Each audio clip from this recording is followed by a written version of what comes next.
আসসালামু আলাইকুম রহমতুল্লাহ বরকাতুহ। আমি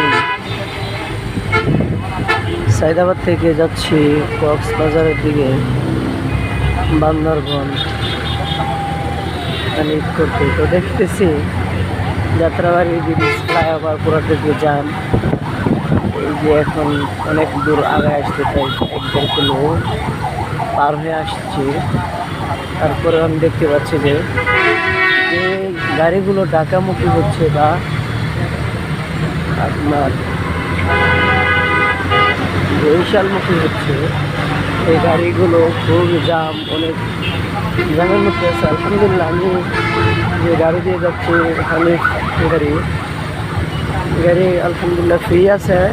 ঢাকা থেকে বাহির হওয়ার রাস্তাটা ফ্রি, কিন্তু ঢাকার ভিতরে খুবই জ্যাম, যেরকম আমরা দেখতে পাচ্ছি ভিডিওর মধ্যে। ঢাকার ভিতরে খুবই জ্যাম, এবার ঢাকা থেকে বাইরে হইতে গেলে আলহামদুলিল্লাহ খুবই ফ্রি, সব গাড়ি ফ্রি চলতেছে। যে আমার গাড়ি চলার গতি দেখে বুঝতে পারতেছেন যে আমি কতটুকু ফ্রি আছি।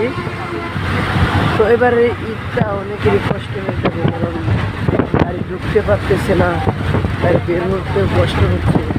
অনেক গাড়ি জ্যামের মধ্যে আসতেছে। আমার গাড়ির টাইম ছিল 11টা, কিন্তু আমি এখন 12টা বাজে গাড়িতে উঠছি। এমনভাবে প্রত্যেকটা গাড়ির টাইম লস হচ্ছে। কোনো গাড়ি আছে 10:30টায়, গাড়ি হচ্ছে 11:30টা, 12টার সময় উঠছে। এরকম প্রায় গাড়ি এরকম টাইম লস করতেছে এই জ্যামের কারণ থেকে।